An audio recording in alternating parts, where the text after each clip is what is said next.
constant groping of things unknown, drawing from the endless reaches of time,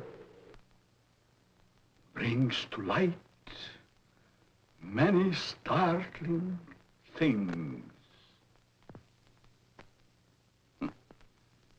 Startling because they seem new, sudden. But most are not new to the signs of the ages.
Life has begun.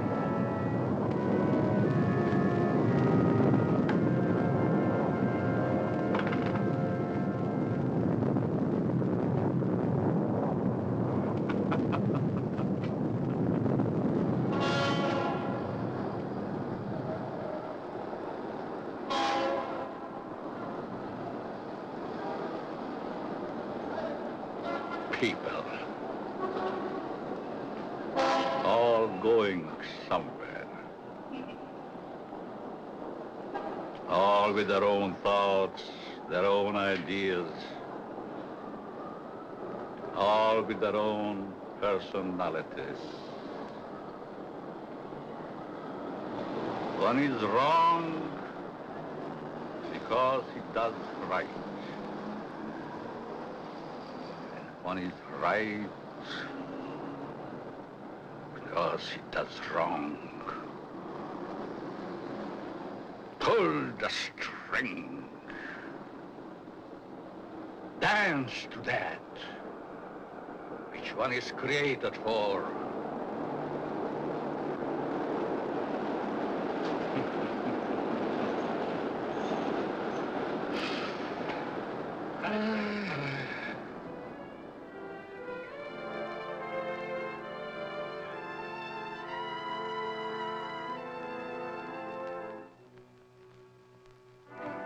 A new day is begun.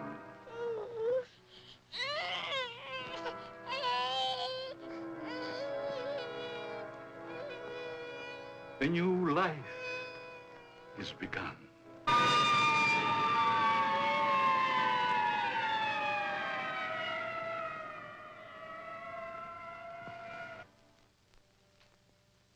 A life is ended.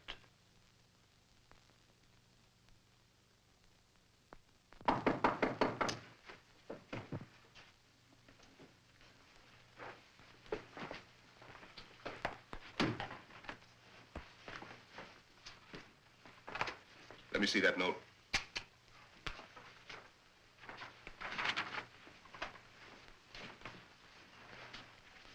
The records will tell the story. I was put in jail recently. Why? Because I, a man, was caught on the street wearing women's clothing.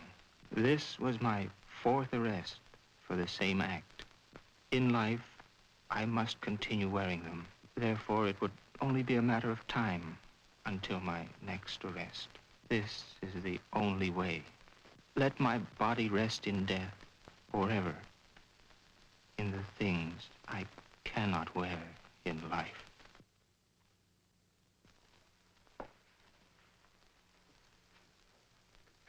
Inspector Warren is here to see you, Dr. Alton. Oh, yes. Show him in, Miss Stevens.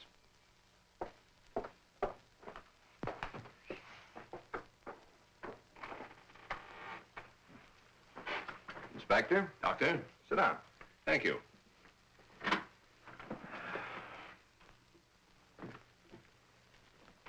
You're a very busy man, Dr. Alton, I know. I appreciate this time you're giving me. Business or pleasure, Inspector? In a way, business. From policeman to inspector, 20 years of it. I guess I've seen everything there is for a policeman to see. Yet I wonder if we ever stop learning. Learning about which we see.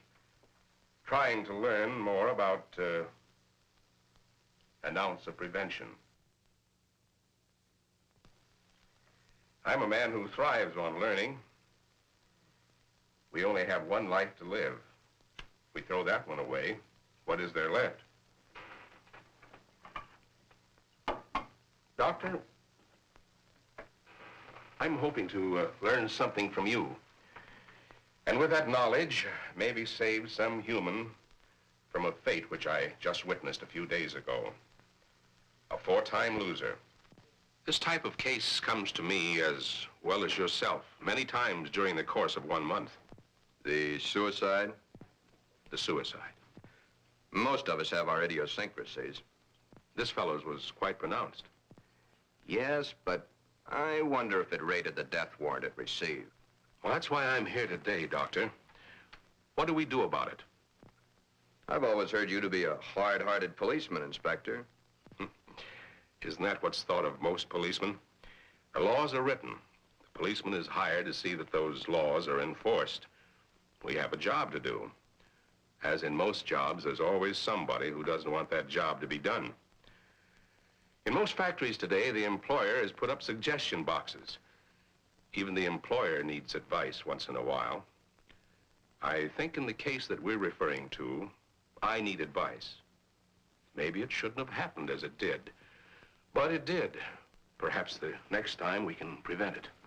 Let's get our story straight. You're referring to the suicide of the transvestite? If that's the word you men of medical science use for a man who wears woman's clothing, yes. Yes, in cold, technical language, that's the word. As unfriendly and as vicious as it may sound. However, in actuality, it's not an unfriendly word, nor is it vicious when you know the people to whom it pertains. Was this operation do these people any good? I understand you were quite prominent in a case that hit the headlines a few weeks ago. In some cases, yes, others, no. Well, the papers certainly had a field day with that one. Strange as it may seem, even though it was a field day, as you so aptly put it, it's not a new story. Sex change has been performed many times. Those whose sex can be changed, they're the easy ones. But what of those who so desperately want to be of the opposite sex, yet can't change their sex? Such as was the case with Patricia, the suicide. I'd like to understand this, Doctor, as best you can tell me. You can only fully understand the sex change by taking two entirely different cases. Two men with exactly the same background, from childhood to manhood and on to their own decisions and destinations. I'd like to hear the story to the fullest. Only the infinity of the depths of a man's mind can really tell the story.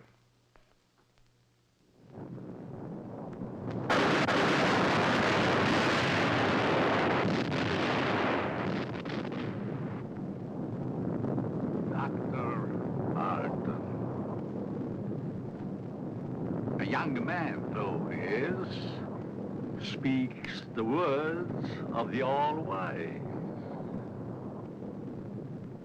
No one can really tell the story. Mistakes are made. But there is no mistaking the thoughts in a man's mind. The story is begun.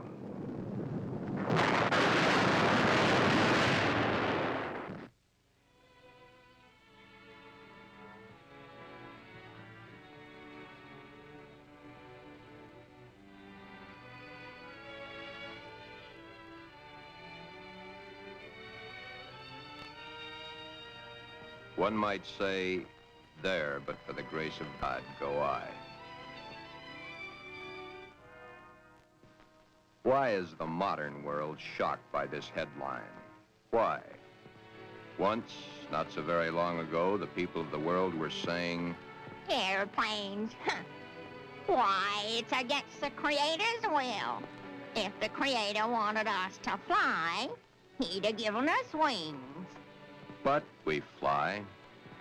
Maybe some of you may still remember an even sillier remark. Automobiles? Bah. They scare the hosses. If the Creator had meant for us to roll around the countryside, we'd have been born with wheels. Silly? Certainly. We were not born with wings. We were not born with wheels.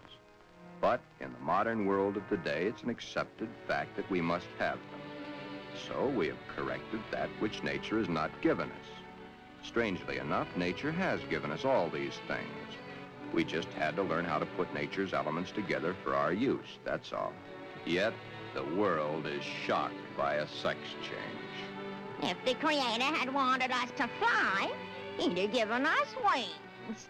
If the Creator had meant us to roll around the countryside, we'd have been born with wheels. If the Creator had meant us to be boys, we certainly would have been born boys. If the Creator had meant us to be born girls, we certainly would have been born girls.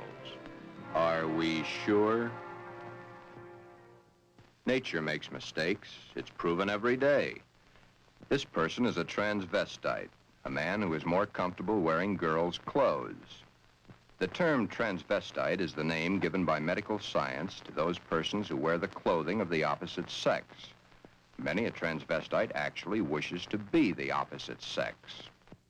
The title of this can only be labeled Behind Locked Doors. Give this man satin undies, a dress, a sweater, and a skirt, or even the lounging outfit he has on, and he's the happiest individual in the world. He can work better, think better, he can play better, and he can be more of a credit to his community and his government because he is happy. These things are his comfort. But why the wig and makeup? He dares to enter the street dressed in the clothes he so much desires to wear, but only if he really appears female. The long hair, the makeup, the clothing, the actual contours of a girl. Most transvestites do not want to change their life, their bodies. Many of them simply want to change the clothing they wear to that is worn by the opposite sex. Glen is engaged to be married to Barbara, a lovely, intelligent girl. Those fingernails have got to go. You know, I didn't realize they're as long as they are. My goodness, they're almost as long as mine. Maybe even prettier. We'll have to paint them sometime just for the fun of it. We'll trim them. That's for sure. You know, honey, you've invited me to dinner so many times in the last couple of months. It's almost like we were married already. I wish we were, darling. It's been a long year. For both of us. But now, my studies are through, college is concluded, and I'm free at last. Free? For the time being. Huh? Oh. How about joining me for an after-dinner drink? The living room? Mm-hmm.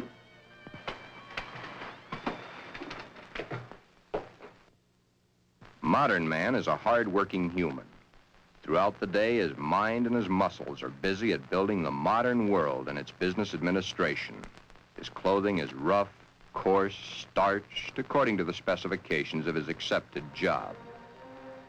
At home, what does modern man have to look forward to for his body comfort? The things provided for his home, a wool or flannel robe, his feet encased in the same thick, tight-fitting leather that his shoes are made of. These are the things provided for his home comfort. It doesn't look so comfortable, does it? And get the hat. Better still, get the receding hairline. Men's hats are so tight they cut off the blood flow to the head, thus cutting off the growth of hair. 7 out of 10 men wear a hat, so the advertisements say. 7 out of 10 men are bald. But what about the ladies? Yes, modern woman is a hard-working individual also, but When modern woman's day of work is done, that which is designed for her home comfort is comfort. Hats that give no obstruction to the blood flow. Hats that do not crush the hair. Interesting thought, isn't it? Just for comparison, let's go native, back to the animal instinct. There, in the lesser civilized part of the world, it's the male who adorns himself with the fancy objects, such as paints, frills, and masks. The true instinct, the animal instinct, bird and animal life. Is it not so that it's the male who is the fancy one? Could it be that the male was meant to attract the attention of the female? What's so wrong about that? Where is the animal instinct in modern civilization?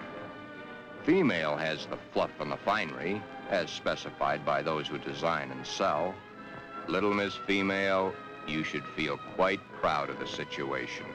You, of course, realize that it's predominantly men who design your clothes, your jewelry, your makeup, your hairstyling, your perfume. But life, even though its changes are slow, moves on. There's no law against wearing such apparel on the street, as long as it can be distinguished that man is man and woman is woman. But what is it that would happen were this individual to appear this way on the street? You're doing it now, laughing. Yet, it's not a situation to be laughed at.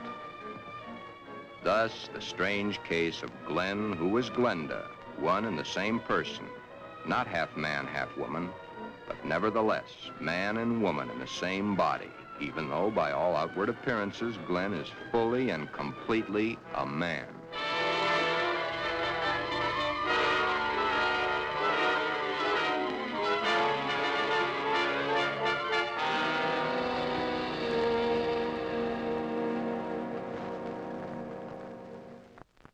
Sister, let me borrow her dress. You want to borrow your sister's dress? What for? I want to wear it to the Halloween party. There are names for boys who go around wearing girls' clothes. Oh, don't be silly, darling. You go ahead and wear your sister's dress, Glen. You always did look much better as a girl than you do as a man. Glen did wear the dress to the Halloween party. He even took first prize.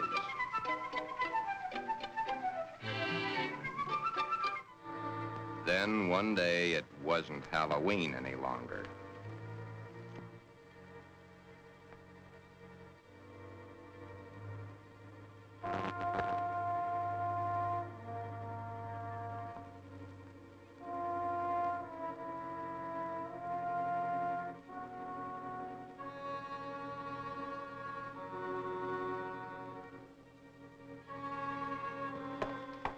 I wish I had the sight into such things to be able to advise you, Sheila. Maybe if you took the problem to a doctor. It's Glen that needs the doctor.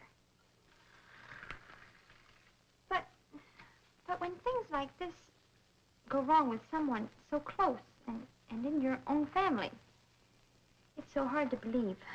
It's not really hard to believe. It's just hard for you to accept. Well, of course it's hard for me to accept. Suppose I were to come home with Roy or one of my other boyfriends some night and find Glen like I did last night. Yeah, that would be hard to explain. That's the understatement of the year. Just how does one go about introducing your friends to your brother when brother's wearing your best sweater and your skirt and makeup to boot?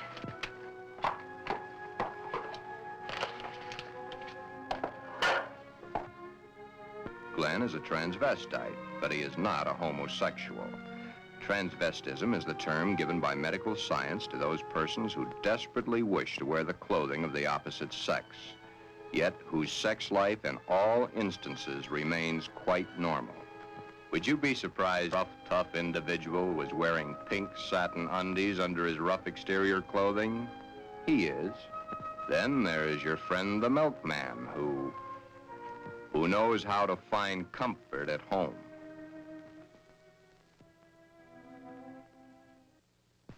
I can't stand it any longer. He wears all my clothes. Nothing is sacred to him, even my briefs. He He has every one of my sweaters stretched out of shape. Of course, he has always replaced them. But then, they didn't last long either. But, Your Honor, ruffles on his shirts and shorts. Really? Glen and all the hundreds of thousands of other Glens across the nation face quite a problem. Glen is engaged to be married to Barbara, a lovely, intelligent girl. The problem, Glenda, Glen's other self. The girl that he himself is, his other individual personality. You look tired tonight, Glen. Yeah, I guess I am. It's been a long day. Have you seen the paper yet? No, why? Isn't that a strange case? I wonder how some people's mind works. Well, some people aren't happy the way they are. That's a pretty drastic step to take. If it's the only way, I'm for it. I wonder what I would do in a case like that if I were in the mental turmoil that person went through. Or if I suddenly realized that something was mentally wrong with you. Ooh, it's hard to visualize. Here we are, two perfectly normal people, got to be married and lead a normal life together. And there's this poor fellow who never could have been happy if it wasn't for modern medical science. Our fourth term in psychology explains a lot of the facts, but I'm afraid the end of study is only the beginning of reality. Glen's problem is a deep one, but he must tell her soon. She's begun to notice things, his nails, his eyes when he looks into a ladies' store window. So many of the little things that are hard to hide. Soon she will realize. Then there was the time Barbara was wearing the sweater Glen had always wanted to feel on his own body. It was becoming an obsession to him. He must have it. What's the matter, Glen, darling? I guess I was daydreaming. Something seems to be troubling you. Why don't you tell me? It's nothing.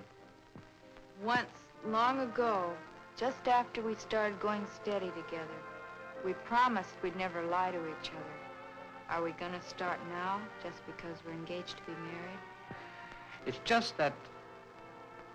Oh, Barbara, it's nothing that little sleep won't cure. It's been an awful long day. It's more than that. Come on, tell me, darling. Who knows? Maybe I can help. That's just it, you could. Then something is troubling you. Yes, Do I have a right to know? you have a right to know. But let's just say for the moment that I'm afraid to tell you. I'm afraid I'd lose you. Nothing could be as bad as all that. I love you, and you love me. And nothing in the world can change that. I hope not. I really hope not. Glen, is it another woman? Pull the string! Pull the string! A mistake's made.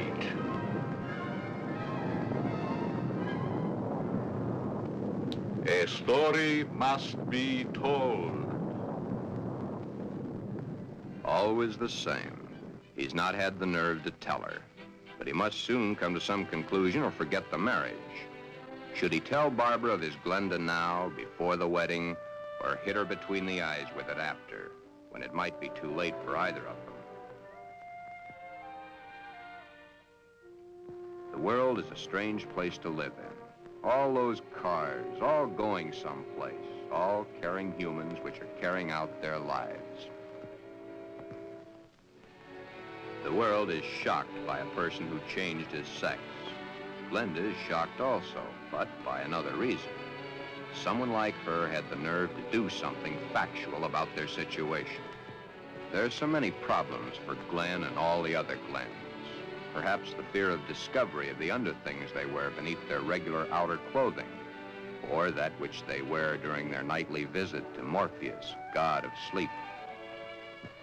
Thank you very much, and I'm sure she's going to enjoy it very much. If you want to return it, be sure that you bring the sales slip.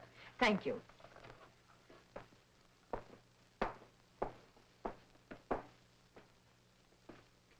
Can I help you, sir? Yeah. Let me see a 90. Oh, well, what size? 12. The color, the material? Black? I'm very sure. Just a minute. Well, we have this here. Would you like that? Something like this? Has lace? Yeah. Perhaps he admires the material too long. You can see how sheer the material really is. Yes. You see, it's all pure nylon and only $21.95. And of course, it will never snag.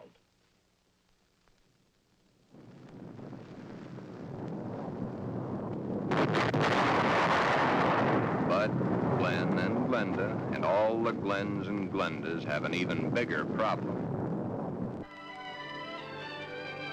Hi, Joe. Hiya, Jack. Monday again. You know, I think Monday is about the worst day of the week. A perfectly wonderful weekend, then back to the sweatshops. Too bad we was born to work. Say, did you read about the guy that aims to a girl? Says he was perfectly normal, too. How can a guy be normal and go and do a thing like that to himself? All the same, it must take a lot of guts to pull a stunt like that. That's a problem I don't ever intend to face. Maybe it's a problem we should all face. I don't get you.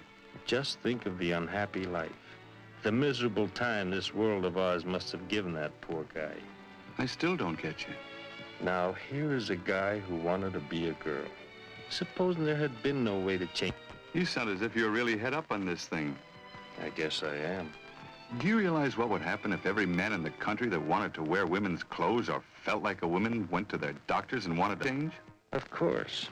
That's why I say perhaps society should be a little bit more lenient with them. Maybe society should try to understand them as human beings. Another day done. Thank goodness. See you tomorrow, Jack.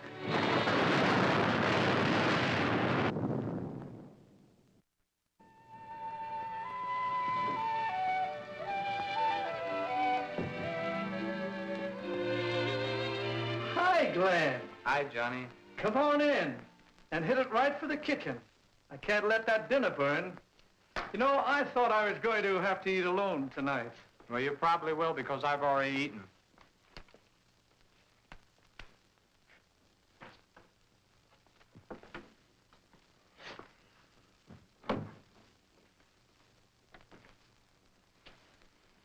What's up?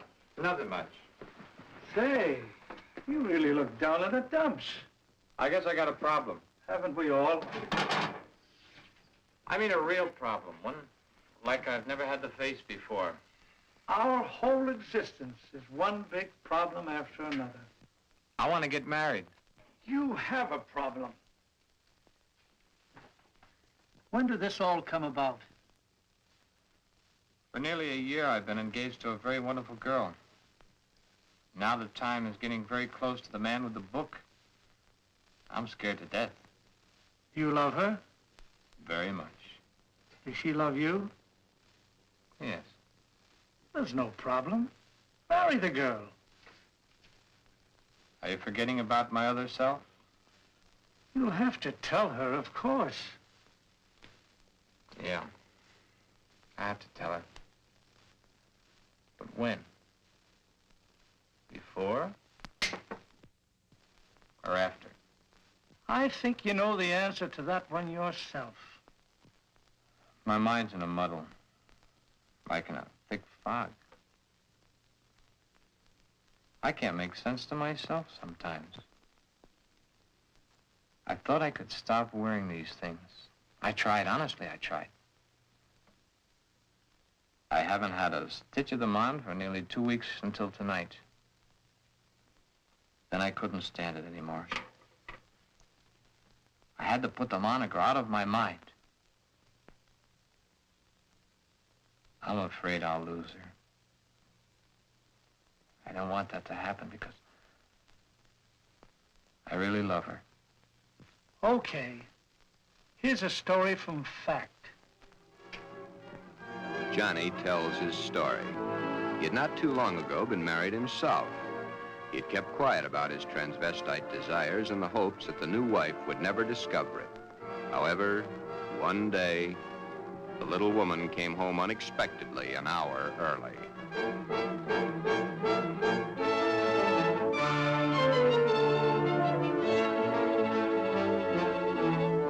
That marriage ended here. Will your problem be like mine? Most probably it will. Because a love hasn't been built up for such a thing. She, your wife, she will not have been taught enough about the problems to cope with it.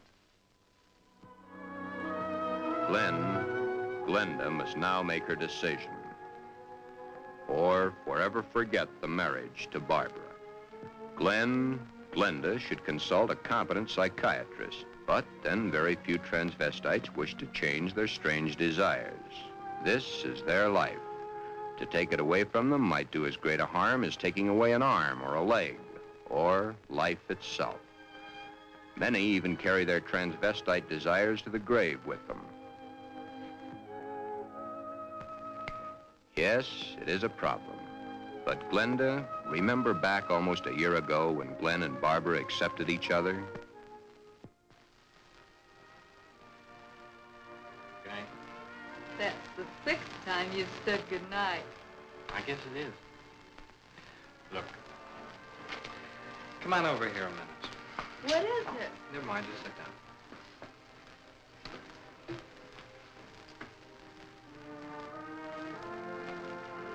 Oh, I was beginning to think you'd never get around to it.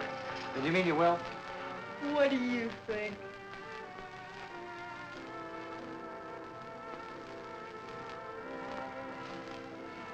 When? I must finish college first.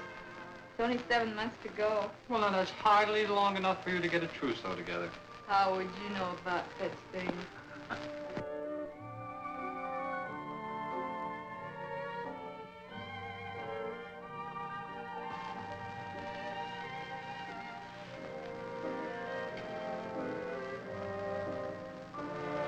Glen, what's the matter?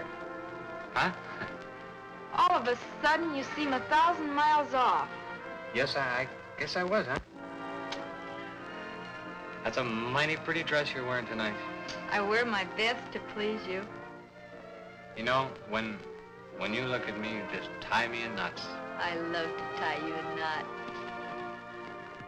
Oh, I'll be so happy when these next few months are over. Some special reason? Of course. So you can stop kissing me goodbye at the door every night. Yes? So you can hold me close to you always. Yes? Then all you'll have to do is call and close your eyes to feel my lips on yours.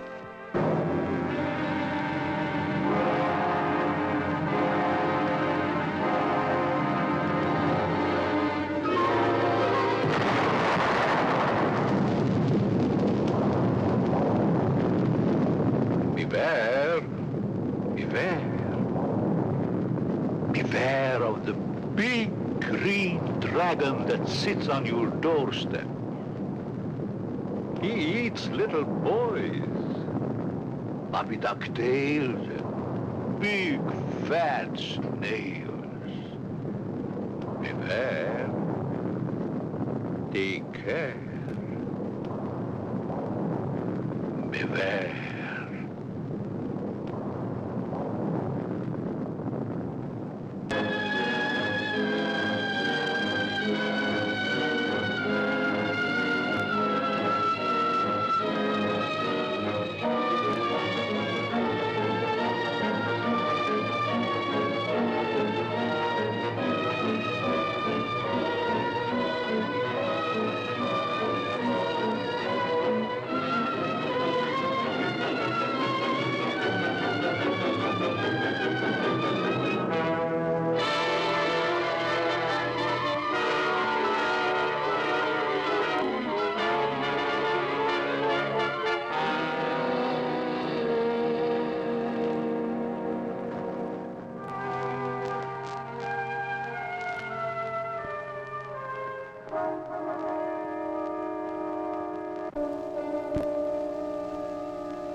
Tell me, dragon,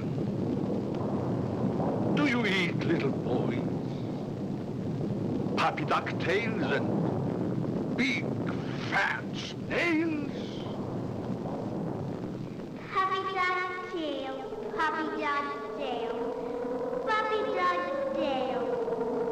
Everything nice, everything nice. Ha, ha, ha, puppy dog tail.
Puppy dog's tail.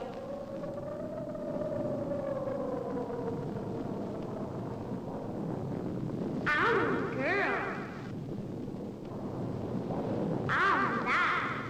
Everything right. Everything right. Ha, ha, ha. Puppy dog's tail.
Beware of the big green dragon that sits on your doorstep. He eats little boys, puppy dog tails, and big fat snails. Beware, take care. Beware.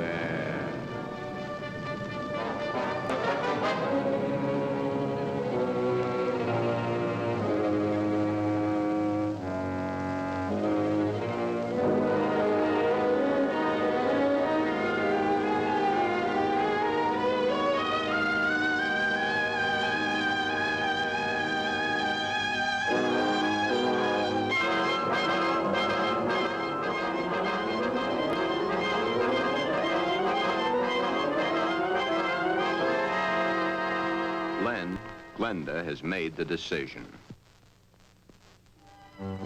Glen has decided to tell Barbara of his dual personality. To tell her of the nighties and negligees, the sweaters and skirts, the robes and dresses, the stockings and the high-heeled shoes, the wig and the makeup. All that goes to make Glen into Glenda. He tells Barbara he cannot cheat her of the knowledge that she, as his fiancée, should possess. All the facts. He tells her softly, hurriedly at first, then slowly as he becomes more technical. His hands move to caress the smooth material of her Angora sweater, which he has so long and so desperately wanted to put on his own body. He tells of this to her, and she looks to the sweater and to his hand. Then, when it is all over and that much of the story he knows is told, Barbara is not sure of her own thoughts. That's about it, darling. I wanted to tell you for a long, long time, but just couldn't bring myself to do it. I've been too much afraid of losing you.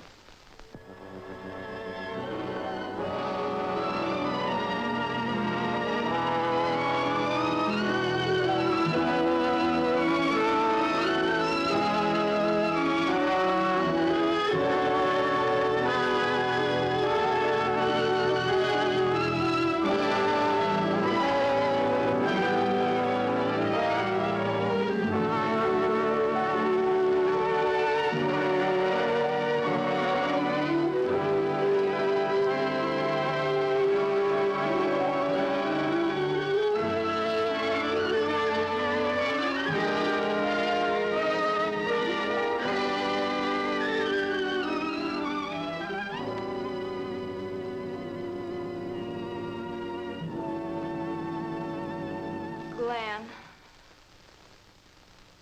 I don't fully understand this, but maybe together we can work it out.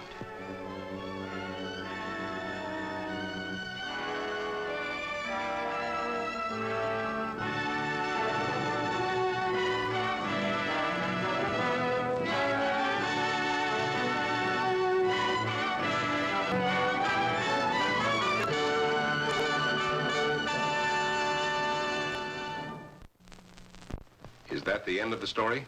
Not quite. I'll get back to it in a minute. Glen's case is really the lesser advanced type cases. The second case is an extremely advanced one. However, I'll get to that in a moment. First, you must realize that each transvestite the world over has his own particular problem. Each case must be handled individually according to the person, his past life, and his problem. And he isn't a hermaphrodite? No more than he's a pseudo-hermaphrodite. Glen's case was entirely of his mind, brought on by the environment of his early youth. What about their children, Doctor? Would their children become the same way their father is? No. Transvestism is not hereditary. Well, what makes these men want to wear girls' clothes? Many things. But as I've said before, it usually starts in early childhood from one cause or another. Technically, each case has the same beginning, just a different set of circumstances. Are any of them actually cured? Oh, yes, many, many of them. Once the source of supply is found, it can be stopped, unless the patient refuses to cut off that source of supply.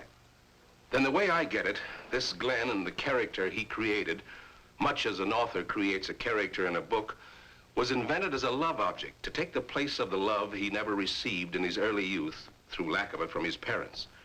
The character was created and dressed and lives the life the author designs for him to live, and dies only when the author wants him to die.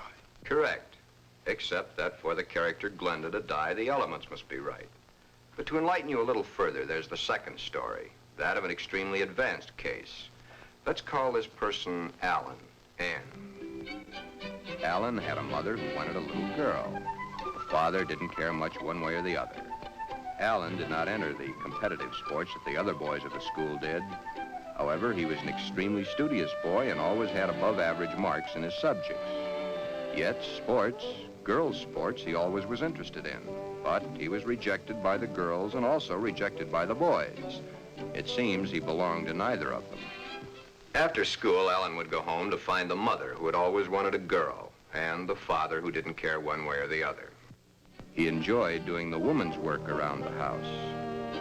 Allen was becoming a woman and didn't realize it. A woman in mind only, but the mind rules. Then came the fateful year of 1941. Allen was drafted. He was accepted. In the Army, he successfully passed his vigorous training. He did not like it, but then there were the weekends for his particular diversions. On his weekend passes, he would go to the nearest town where he had a suitcase checked in a public locker. In the suitcase, he had the things he loved to wear, that which made his body appear to be what his mind believed it was. Then the day of embarkation came. But wherever Allen went, the suitcase was sure to go.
Then, as quickly as it had begun, the war was over. Allen came home. Allen had learned all the terms directed at men like himself, but no one had found out his aversion. He was honorably discharged from the service at the end of the war. He'd received the Silver Star and the Bronze Star for gallantry in action. While he was in an army hospital recuperating from a wound he had received in New Guinea, he learned a very interesting fact. He learned that foreign doctors were doing marvelous work with a sex change, man to woman, woman to man. Shortly after his separation from service, Allen came to me for advice.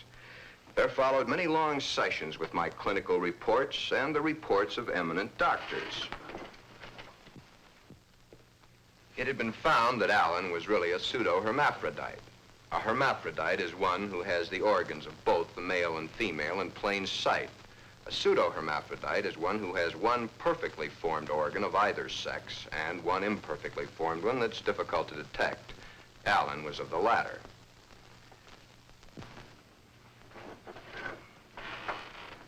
Allen was then given his choice. That which nature had given him was a mistake.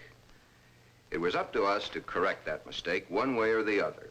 Allen had to decide whether he wanted to become a man or she wanted to become a woman. Both were completely possible. Small boned, fair of complexion, his hair thin like a woman's, his body slim, hips slightly girlish. It was easy to see his decision, along with the fact that he had been brought up from early childhood to believe that a woman was the thing to be. Allen decided to become a woman. This, after all the help I could give him, was only the beginning. During the following 2 years, he was to go through the tortures of the damned. But never was there a whimper from him because he knew that at the end of it all, he would at last be that which he had always dreamed. Hundreds of hormone shots were injected into various parts of his body. Allen's face was worked on with plastic surgery to smooth out the female elements. Long, tedious hours of work. The big day, or the starting of many big days, for it was to take many. The series of operations are performed slowly and at intervals to prevent any unnecessary shock to the nervous system. Still, the hormone shots continue, day after day, week after week, month after month. And even then, when the operation is over, the sex has changed, the shots must continue as long as Allen lives.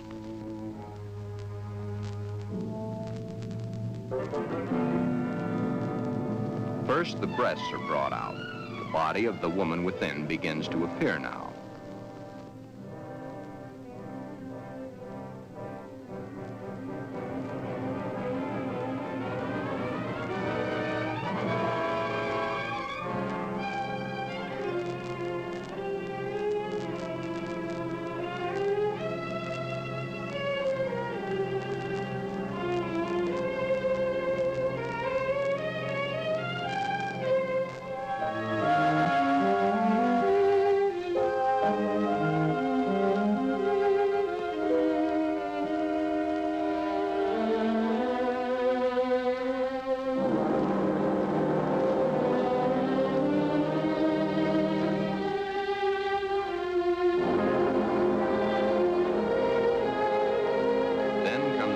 Surgery, the removal of the man and the formation of the woman.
But in time, Allen is Anne, a very happy, lovely young lady that modern medicine and science has created almost as a Frankenstein monster.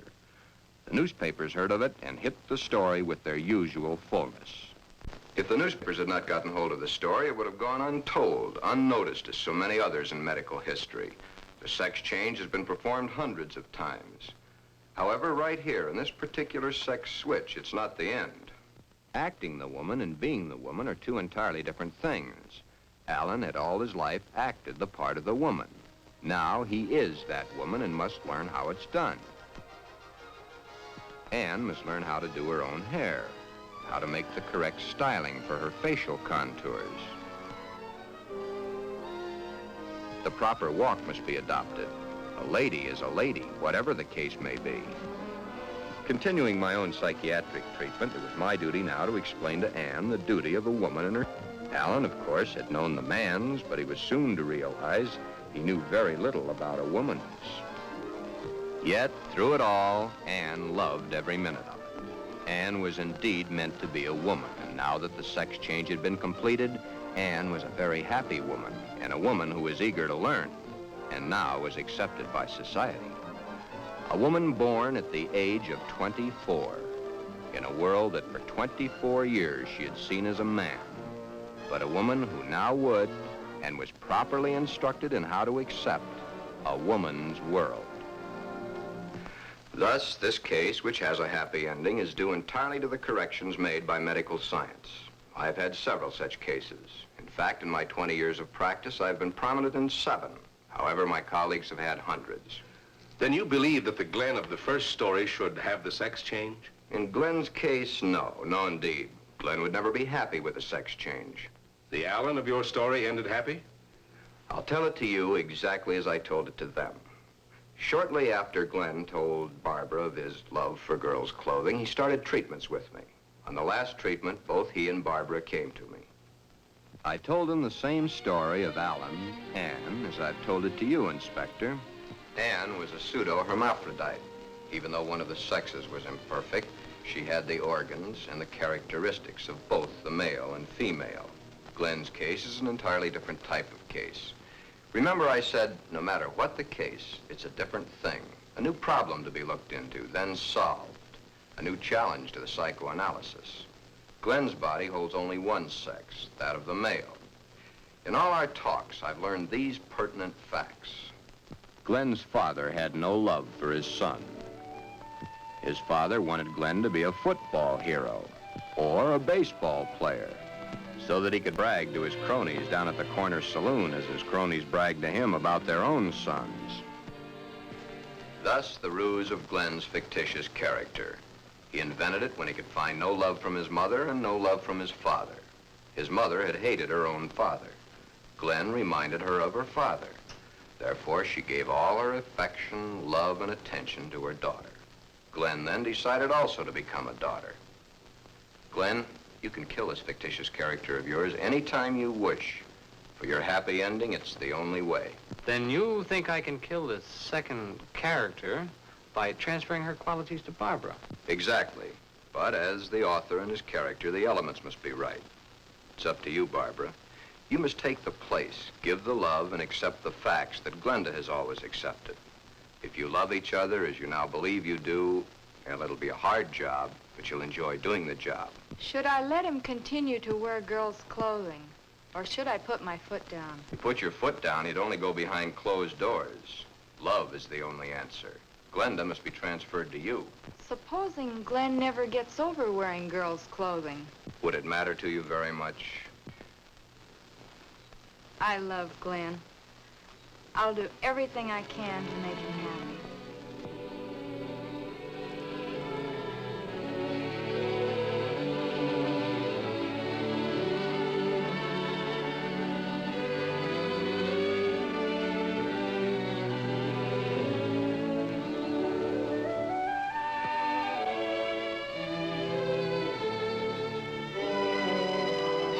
The end is only the beginning.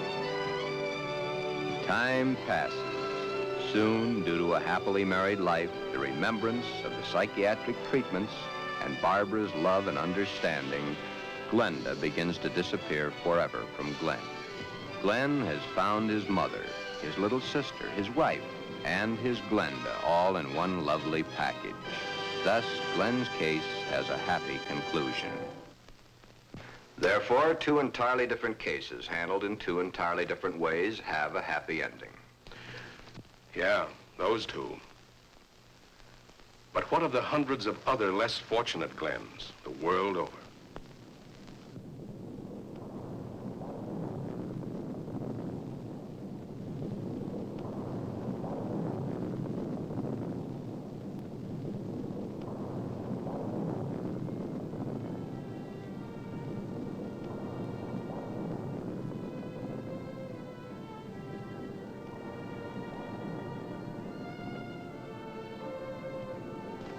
Yes. But what of the others? Less fortunate Glens, the world over.